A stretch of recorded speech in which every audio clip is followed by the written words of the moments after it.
लिख सकें तो लिख लेना, वस्त्र का दान करने से उम्र बढ़ती है, आयु बढ़ती है। आपके यहां कहीं कोई शमशान घाट हो और यदि वो मरघट वाले इस बात के लिए तैयार हो जाएं तो अपने यहां से कुछ लकड़ी, उपले कंडे और कफन, और उनको कहीं कोई एम्बुलेंस वगैरह की जरूरत हो तो उस वाहन में सेवा, यह कर देना। मैंने पढ़ा है मुर्दे जलने वाले मुर्दे के लिए जो 5 कंडे देता है उसको 100 देसी घी के कनस्तर से भी ज्यादा, 125 मन घी से यज्ञ में जलाने से भी ज्यादा पुण्य मिलता है 5 उपले देने पर। यह गरुड़ पुराण में लिखा है। आपको 4 धाम की यात्रा करने से जो फल मिलता है वही किसी की गमी हो गई है उसके दरवाजे पर 10 मिनट बैठ के आ जाते हैं तो उसका उतना पुण्य है। क्योंकि धर्म 2 प्रकार से बढ़ता है, एक है लौकिक और एक है अलौकिक। गाड़ी चलाने के लिए, मोटरसाइकिल चलाने के लिए दोनों पहिए होने चाहिए। एक पहिया पंचर है तो गाड़ी चलेगी नहीं। जीवन जीने के लिए लौकिक और अलौकिक। यदि आप गृहस्थ जी रहे, गृहस्थ धर्म जी रहे, बहुत लोग इतने अकड़ू ऐंठू होते हैं, हम किसी के मरे गिरे में जाते ही नहीं। एक बार के लिए शादी में आप भले ना जाएं, लेकिन जिसकी उठावनी है, जिसके यहाँ कोई मृत्यु हुई है, वहां जरूर जाइए। आप खाइए मत, आप पीजिए मत, लेकिन बैठने को जाइए। उसके देहली पर जो बैठने के लिए गए हैं, कहीं किसी अर्थी के संग गए हैं, 5 उपले डाल दिए, कुछ लकड़ी डाल दी, 125 मन घी से ज्यादा पुण्य कमा लिया यज्ञ में जलाने से। इतना बड़ा उसका प्रभाव है, इतनी बड़ी मैं सगरी बातें ग्रंथ में वर्णित है। कोई मैं अपनी तरफ से नहीं कह रहा हूं, मेरी अपनी तरफ से तो कुछ है ही नहीं, सब ग्रंथों में ये सब बात। पता नहीं लोग क्यों नहीं बताते, बताना चाहिए।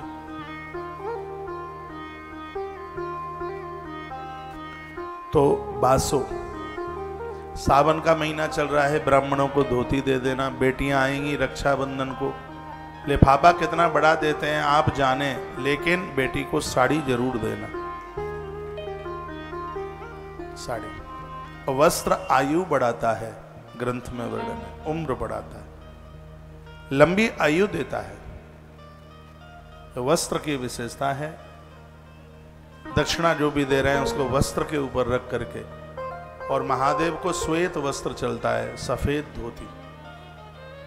इसलिए भगवत कृपा से हम भी 14 तारीख को ओमकारेश्वर में कई सैकड़ों धोती, सफेद धोती, गमछा ब्राह्मणों को बांटने के लिए जा रहे हैं।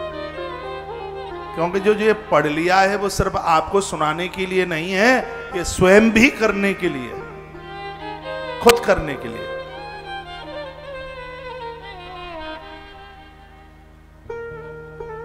सावन का महीना है, हो सके आपके आसपास गली मोहल्ले में कहीं हो ब्राह्मण, उन्हें दे देना। कोई ना मिले तो हमें बोल देना। पहले महाकाल बांटते रहेंगे, फिर जाके ओमकारेश्वर बांट देंगे, और फिर बच जाएगा तो त्र्यंबकेश्वर में बांट देंगे जाके। ये सब करते रहा करें आप, इसमें बड़ा आनंद है। और मैंने परसों एक बात बोली, आप भूल न गए हो तो, 2022 का हम सावन देख रहे हैं, महादेव की कृपा से देख रहे हैं। जो लोग चले गए उनको पता भी नहीं था कि हम अगला सावन नहीं देख पाएंगे, और वो आज हमारे बीच में नहीं है। आज हम सुरक्षित हैं, आपका परिवार सुरक्षित है। इस कोरोना की चपेट में हर 100 साल के बाद में धरती पलटा लेती है, 100 से 105 वर्ष के बीच में। ये तबाही 102 साल पहले भी हुई थी। उस समय के जानकार लोग कहते हैं गांव के गांव, शहर के शहर खाली हो गए थे। एक मुर्दा जला करके आते थे, गांव में 40 मरे हुए मिलते थे। इतनी बड़ी तबाही हुई थी। व्यक्ति त्रुटियां और गलतियां करता है तो प्रकृति के यहां देर है, अंधेर नहीं है। और सत्य यही है, जो आज सुरक्षित हैं उनके ऊपर बहुत बड़ी महादेव की कृपा है, बहुत बड़ी ईश्वर की कृपा है। ईश्वर का धन्यवाद किया करो। ये मौत के मुंह में से, मौत का मुंह क्या, यही तो मौत का मुंह है। मौत के मुंह में से भगवान ने बचाया, ईश्वर ने बचाया। चलती चकिया देख के दियो कबीरा रो, दो ही पाटन के बीच में तो सावत बचो न को। लेकिन वह गेहूं का दाना बच गया था जो कीले के पास में था। इस कोरोना की मार में वह बच गए थे जो बाहर घूमे नहीं, ईश्वर का सहारा लेकर के उन्होंने परमात्मा के चरणों को ही काम धाम सब कुछ समझ लिया था और उसी का सहारा लेकर के अपनी जिंदगी की श्वासें ले रहे थे। वहां सुरक्षित